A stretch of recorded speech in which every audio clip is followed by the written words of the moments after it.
not until today, like listening to you and reading through the book, did I realize that I've had a scarcity mindset when it comes to rest, that I didn't Yes. believe that I was worthy of rest. Well, I'm super excited today to be speaking to one of my favorite people. She is a high performance coach. She's a mentor to millions. She's helped millions of people with their fitness and nutrition, which is important. But I really think what's so special about Danette May, who's my guest today, is her devotion, her passion, her drive, not just to help Mother Earth and humanity, but to help people who are just like you to step into who they are, who they were meant to be, and to really live a happier, healthier, fuller life. Through her coaching programs, through nutritional products, she's helped to transform the lives of millions. She happens to be the co founder of Mindful Health as well as Earth Eco Foods. Danette is also the best selling author of the book Rise. Her latest book is what we'll be talking a little bit about today, which is Embrace Abundance. And abundance is really central to what it is I teach and what I believe. And I think it's one of the reasons why so many people struggle is because they really don't understand how to manifest abundance. And so that's what we're here to talk about today. The other thing I love about Danae, and I just have to tell you this because she's a personal friend, is she's like real. Like, you meet lots of people who they they put on a good front and they look a certain way on social media, and then you meet them in real life and you're like, wow, they're just like not even there. Danette is one of the like most present, fun, goofy, loving woo-woo people I've ever met. And your girl, like I am not exactly woo-woo, but if anyone can convince me of the power of, just really connecting with the universe and your spirituality and earth, it is this incredible entrepreneur, wife, and mother of two, my friend Danette May. Danette, thanks for being here. Wow, that was you're awesome. And I feel the same way about you. Literally, like I've been able to hang out with you in a really natural setting. And I'm like, God, that girl. And I just grow to love you more and more because I feel like you come from a true sense of helping so many people, hence your Aw, podcast. aw, thank So, you. yeah. Yeah, we've done some cool things together. And I really do love that the way that we were connected is through our publisher initially, and I had no idea who you were. And like from the very first minute we started chatting, I'm like, wow, we really are on the same wavelength in terms of our mission for the world. And Mhm. so, when I learned about this latest mission that you're on to kind of help people understand abundance, that is something I don't just mean my audience, I think people in general struggle with abundance. And I wondered if we could start with just kind of talking about how the environment that you were raised in, I've noticed, like just amongst my friends or people that I've met, that has a lot to do with how your mind sees like abundance or scarcity. What are your thoughts on that? Yeah, for sure. Like this book is just a culmination of everything that I've done and worked on and then helped other people do because I came from a family where especially finances, like we just grew up with not a lot of finances and we didn't even go out to eat. Like that's the type of finances that we had. We didn't go out to Hmm. eat, we didn't go on vacation. Our form of vacation was floating down the river or going camping. And Hmm. that's totally fine. But the thing with abundance and financially with my family was that it kind of was spinned that those who had a lot of money were selfish, Interesting. had egotistical, not good people. And so financial abundance was one that I really had to rewire that story that good people make good money. And, along with all sorts of different modalities, because to me, abundance is way more than just financial. It's health, it's relationships, it's doing things that light you up, it's that inner peace. Plus, it's financial, and plus, it's your career and doing something that you're passionate about. So some of the things that I often will hear people say that their parents said that they didn't even realize shaped their mindset around scarcity or abundance, especially when it comes to finances, are things like money doesn't grow on trees, or what do you think, we're made of money, or things like more money, more problems. We can't afford that. What kinds of things did your parents say? I love those. Okay, I think they said all of them, but I remember going off to college and you have your car full packed with all your stuff and you have no money. Right, And right. my dad said to me, "You're as rich as now that you're ever going to be." And what he meant by that is that you're always going to be chasing, Hmm. And just know that this is as good as it's going to get. Wow. And I was like, oh, okay. And then I remember when I got married for the first time, once again, broke as a joke, all our stuff in a car. And he was like, yeah, this is as good as it gets. And I was like, okay.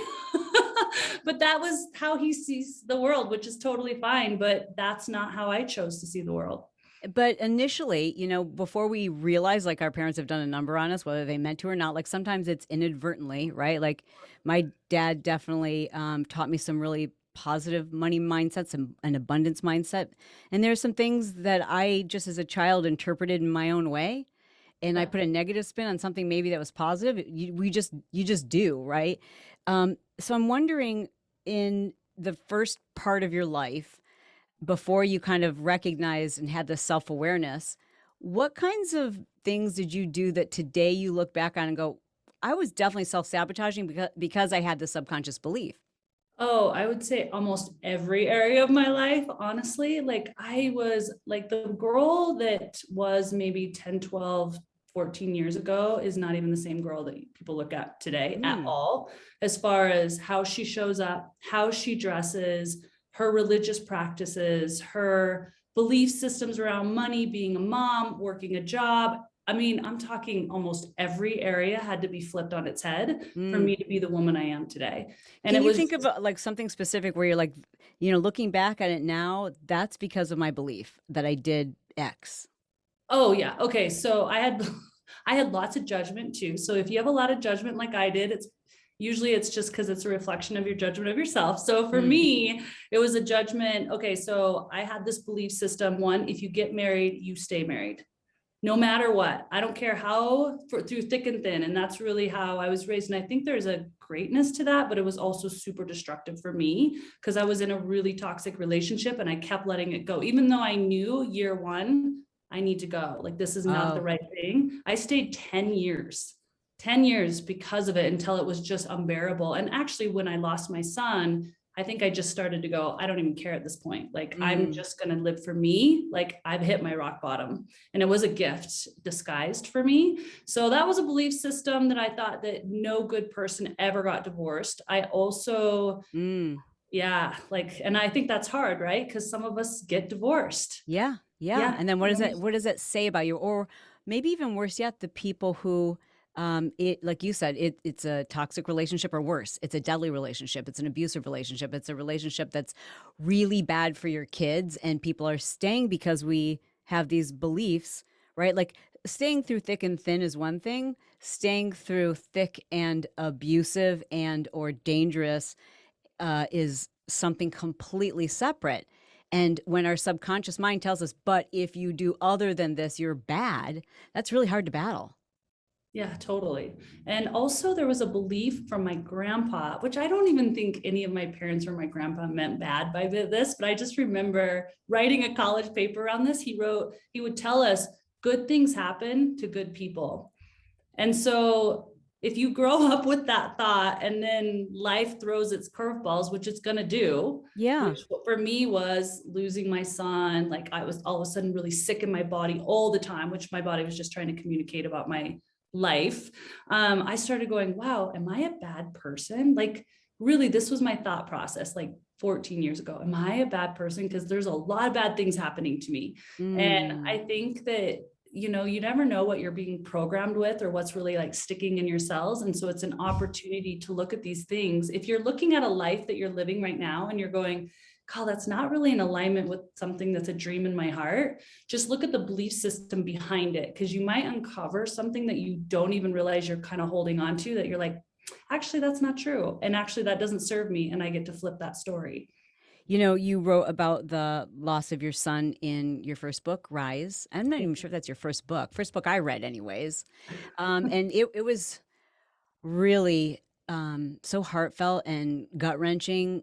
I felt like I was there with you. That book really talks about like, kind of the gift, right? And Mm. understanding how to rise from something like that. What was your inspiration behind writing about abundance? Yeah. So actually, Hay House came back to me. I wasn't planning on writing another book. I was, as you know, because You when you lost write your a mind. book, You lost your ever loving mind. Haven't I told you never write? I know it's like having a child, right? After you give birth, it you're is like, oh, they're so cute. honestly hard. I don't, because, I think Chalene can relate to this. And a lot of you that have written programs or written a book, written a lot of programs, digital programs. And I don't know what it is about a hardcover book with a publishing company, but it feels something about it. I can't even really It's like put writing a words, midterm but paper that is never done, it's a term paper right? that's never done. And it just takes so much out of you, and it's vulnerable, and you work really hard on it and you're not getting paid for it. It's a really interesting journey. But it is good So for self-reflection. I have said that as painful as it, and not everyone has this experience. Some people have an amazing experience. I've talked to people who are like, that's all I want to do is write books. I'm like, wow. And there are people who all they want to do is crunch numbers. You know what I mean? Like to each totally, their own. totally. But I have heard from even people who say it was painful that the self-reflection and the processing that comes from it is like worth it. Well, it literally is like birthing a baby, because when they came to me, I wasn't in the process to write another book, but it felt, because it was right before the pandemic hit. And I hadn't made quite the decision yet. And then this happened. And I was like, it's time.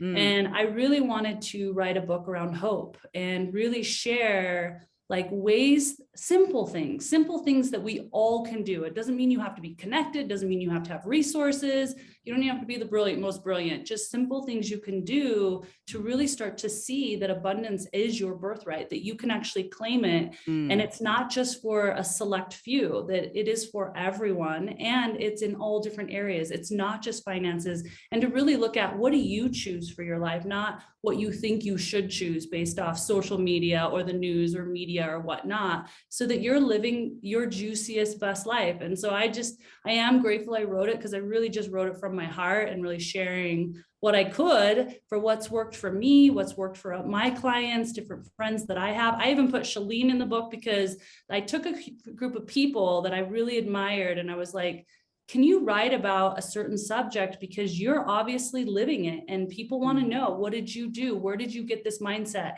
And Chalene wrote about purpose, and she's actually in the resource sections of that book, totally free, so that you can see like these stories, like what she did and where she got this idea around purpose. So that was really where it came from. And I was Yeah. like, just going to give it out to the world. How is a shift different from hope and abundance? Like, what is the difference really? Hope and abundance. For me, I think there's people that look at people that are abundant, Mm-hmm. and it almost turns off hope. It's like, Mm, oh, I have to look like that, or I have to be married to that, or I have to live in this place, or I have to have these friends or these connections.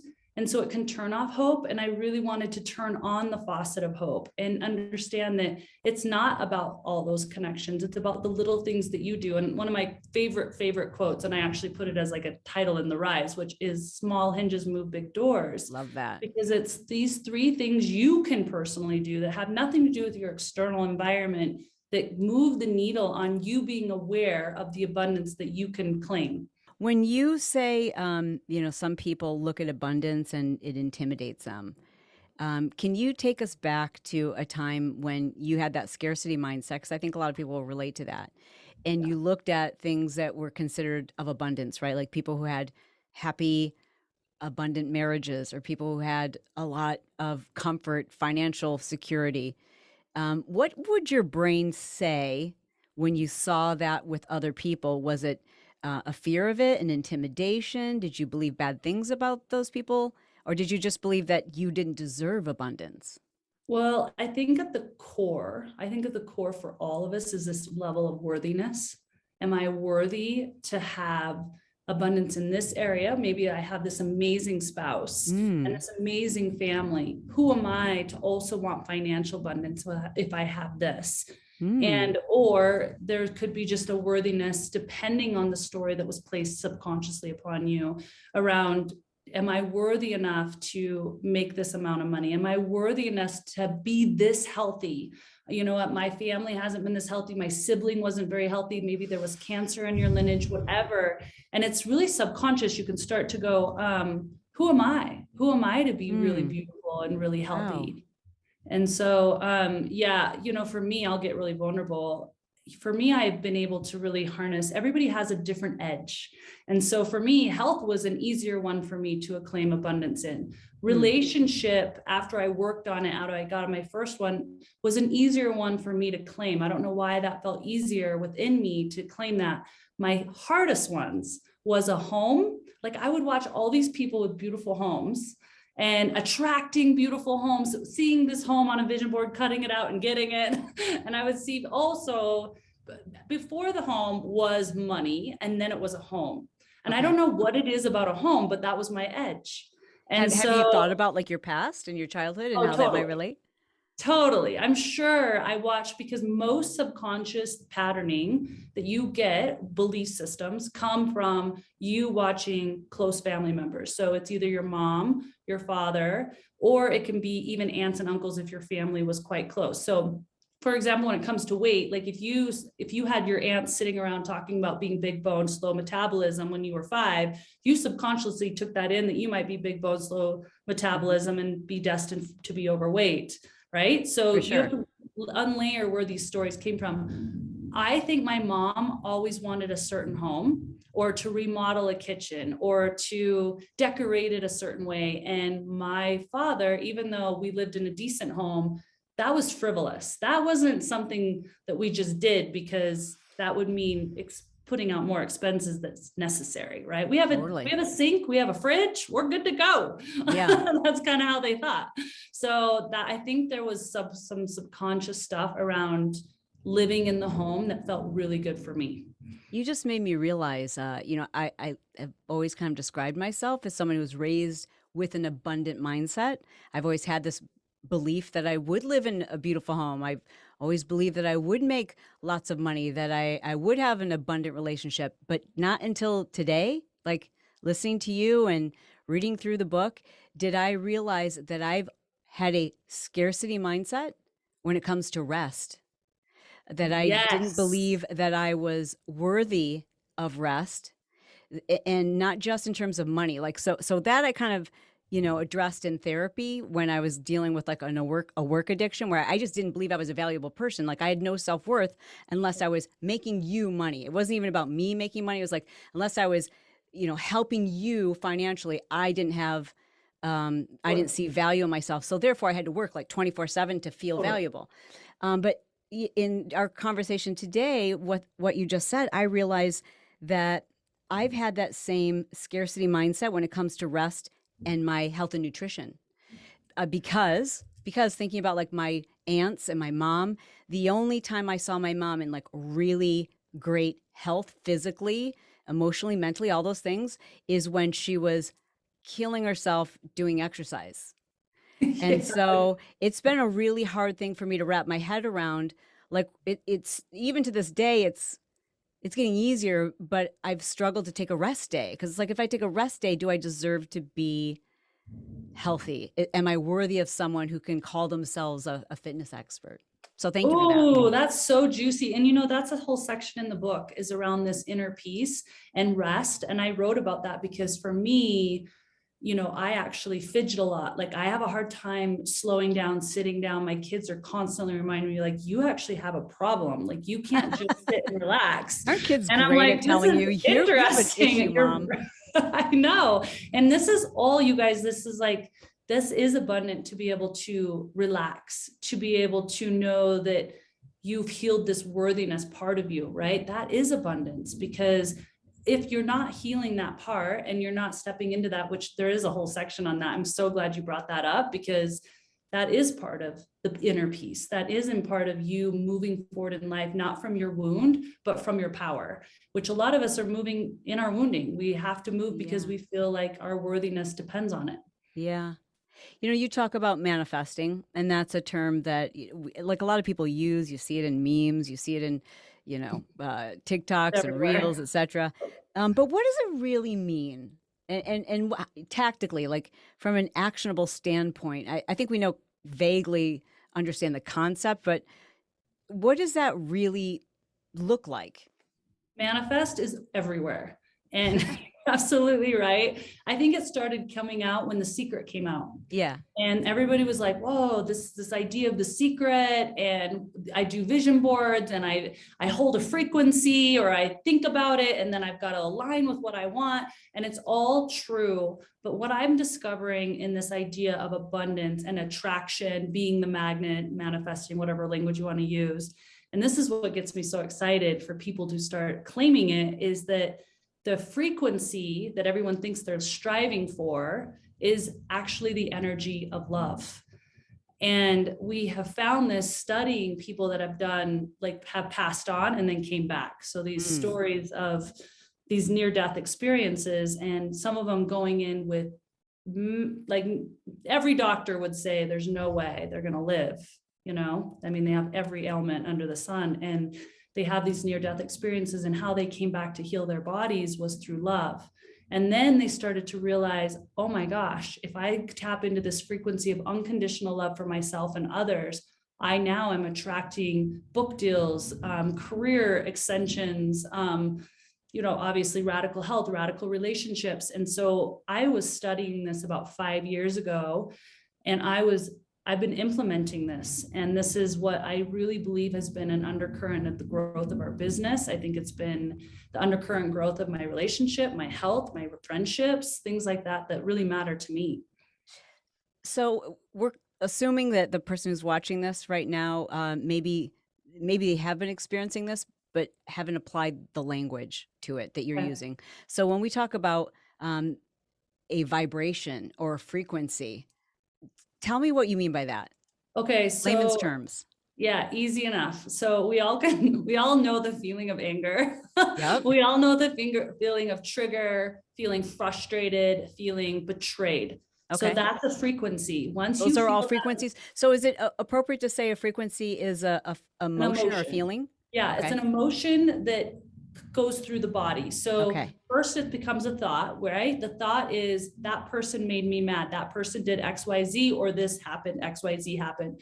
Then that thought triggers a response in the body. Some of us feel a clenching in our stomach, our throats, our chest, our shoulders, lower back. We feel this surge of emotion, and and we can all say we've had feelings of frustration, triggers, all those things. So that's a frequency. Okay. And that is also a choice, okay, based off the thought. Okay. So the opposite of that frequency is the frequency of love. And we all can relate to that. Whenever you're with an animal that you absolutely love and petting, Yes. there's a frequency of love. When we are with our family, like I think of when I'm in circle with just my family, my daughters, my husband, and we're just having good conversation, that's a frequency of love.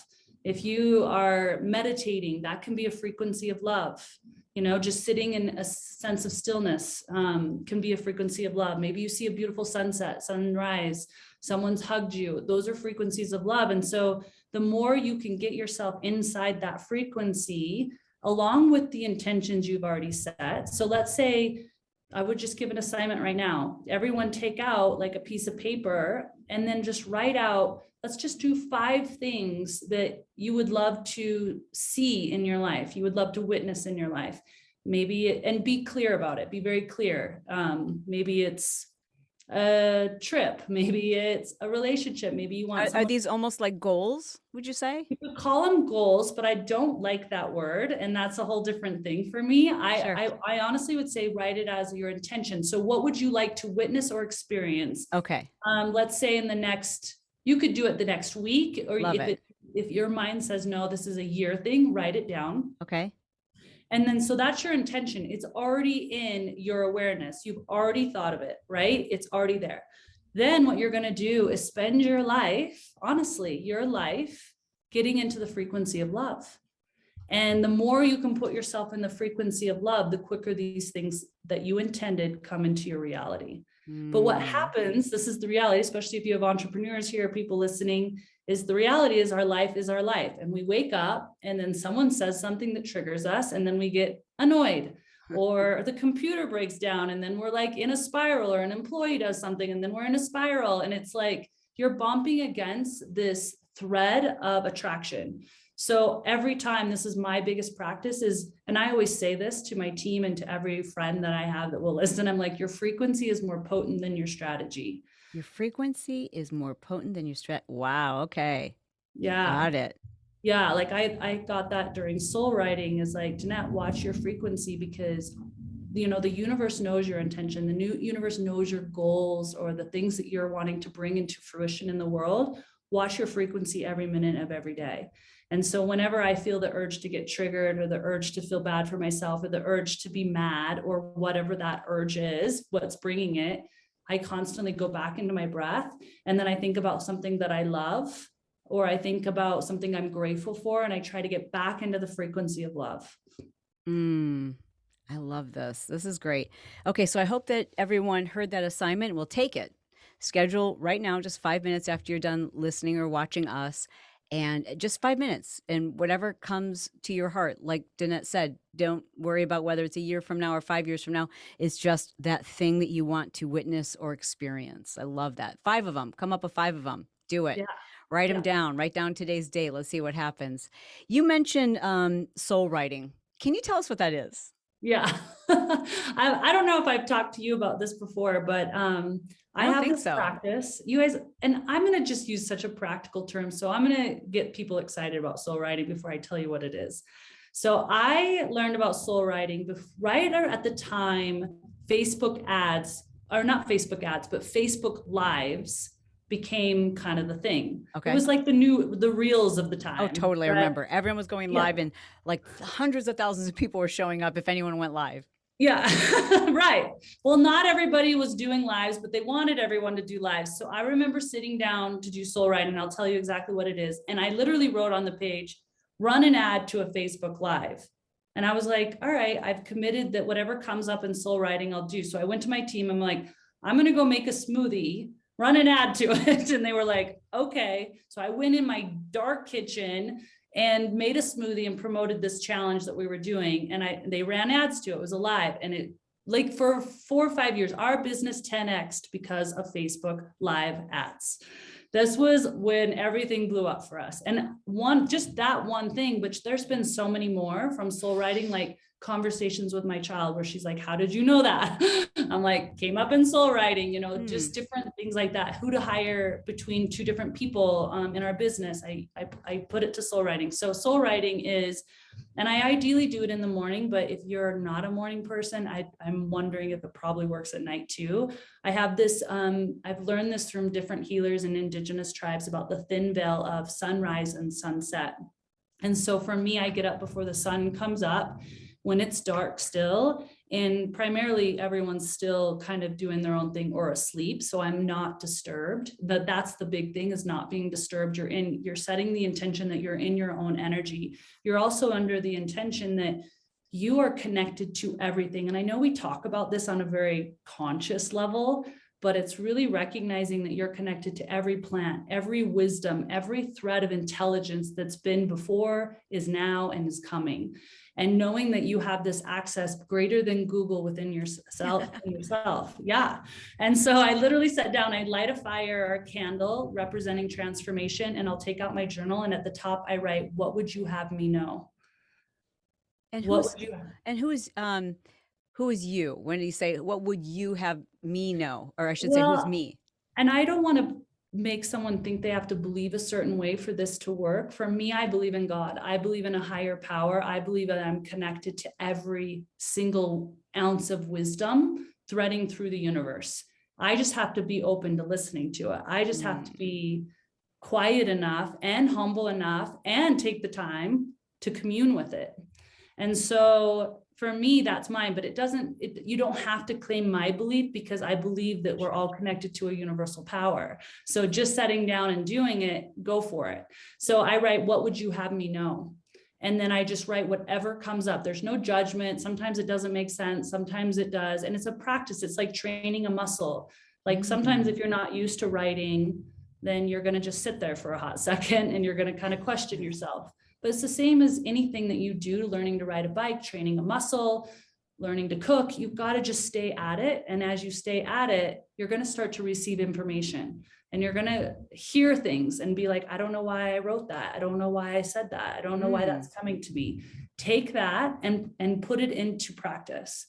And so is this something that you do for a certain amount of time each day, or a certain number of sentences, or are there days where you just wake up and you don't do it? Yeah, I primarily try to do it almost every single day, whether I'm traveling or anything. It's my communion time. But I'm also a mom. Sure. And when I was doing this, my kids were even younger. So sometimes they smell you, they know you're awake for some reason, and they climb into your lap in the morning. And I just don't get hard on myself. It's like, okay, I wrote one word, or I wrote one sentence, or I didn't write anything and I've got a child in my lap, or something came up. You give yourself that grace. I do want to say that because I think people think they have to be perfect at something, or they're just not going to do it. Yeah. And then you get anxiety because you're like, who's going to wake up? Who's going to talk to me? Just let everything flow, because everything's perfect, just how it is. So it's the practice. It's the desire to commune with the higher power that allows you to hear more and more as you continue to step into it. This is really interesting. Do you go back so I've got two questions. Let me ask the first one, then I'll ask the second one. First one is, do you go back and look at like years past just to see like what has actually manifested, number one? And my number two question would be, how do you avoid turning your soul writing into just a plain old brain dump or journal? It's okay. Like, I want to just say it's okay for it to be a brain dump, and it's okay for it to be a journal. Like, it might be like that, and you're grabbing certain nuggets from it. So sometimes I start going down the path. I start with, what would you have me know? Because I'm setting the intention, but then it might lead to me going, should I hire this person? What do you think about this relationship? Is there something I need to know about my daughter? Is there something I need to know about my own health? Is there something I could be doing differently to be more honoring to myself? Like, it starts to get deeper and deeper as I practice this. And when you say those kinds of questions, are you writing those questions? Yes, I'm writing them. Oh. Yeah, So I write them. it's not just statements. You can actually ask questions. Yes. Yeah. And write them. Watch the magic of the pen when you write the question. It's like writing a good question, or you can even write a really profound question, which also leads to abundance, or, manifesting is if you're looking for like a partnership, let's just say someone's looking for a lover or money, you can use whatever one you want. You go, why am I in such an amazing, romantic, passionate, kind relationship? And then see what comes from that really good question. Wow. So almost writing the question as if it's already happening, even if it isn't yet. Yes. Yes. And that's a phenomenon that I didn't come up with. I've heard about, if your brain looks for if you have a good question, your brain finds the answer. So writing the question in the affirmative, what you're desiring, your brain will look for why that's happening, and you will be led to it. But it's up to you to ask the question. It's up to you to write the question, and also up to you to just take time to commune with the higher power. All right. So now I'm really getting in the weeds here, but when you say to, write the question in an affirmative, meaning like that thing which you desire, right? So then is it a bad practice to write something like, why am I always dating losers? Are you going to manifest more losers?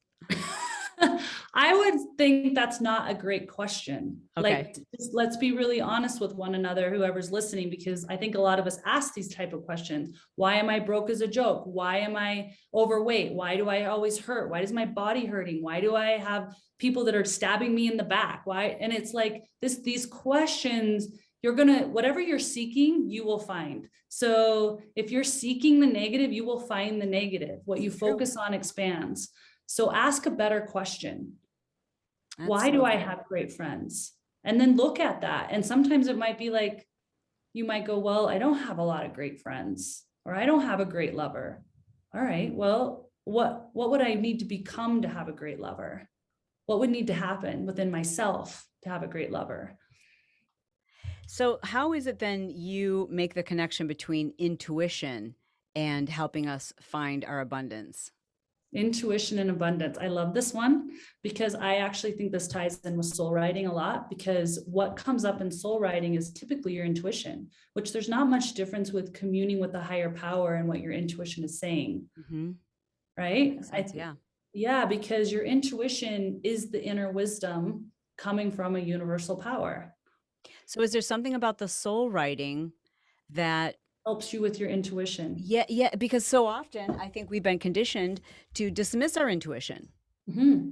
to brush it aside or to second guess it or to turn down the volume on our Yes, intuition. But I agree that there's something about the neuroscience with of writing. taking it from your brain where it's, Hmm. jumping around to actually forming the letters that gives power to your intuition. So that's a really powerful tip. I love that. I want to just bring something kind of woo woo to everyone, but it's not woo woo because it's actually here. If you look back on anything ancient that was great, let's look at ancient Egypt, for example. Hmm. Everything was written on every wall of every area of their whole temples, everywhere. There's something, and I think I don't think I know, you're absolutely right around the neurological science of putting things to a wall, putting things to paper. It encodes it in your being. And that's what makes you go lean into intuition. Because a lot of people are going, how do I have more intuition? How do I know it's my intuition? This is a practice you can get into to strengthen that muscle of intuition. Danette, you've got two young girls. Um, and, I mean, I've got adult children now, which is kind of crazy. But, and yours are a little bit younger than mine. How much of this do you hope that they're absorbing from you?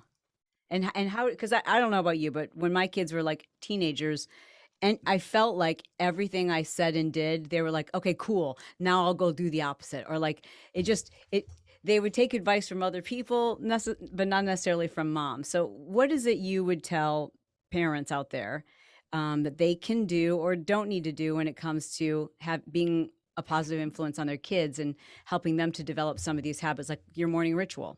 Yeah, I have a section in the book because I think all of us want better abundance around our relationship with our children, especially. For me, that's the most important thing that I feel I have in my life and the most one I treasure and cherish. So I wrote a section on it and it's called When Not to Fix It. Mm. And that's the title of it because I learned a hard lesson when my kids were really young because as parents, whenever we see pain or whenever we see an avenue which we think is going to help them, the first thing we want to do is either fix it or teach them.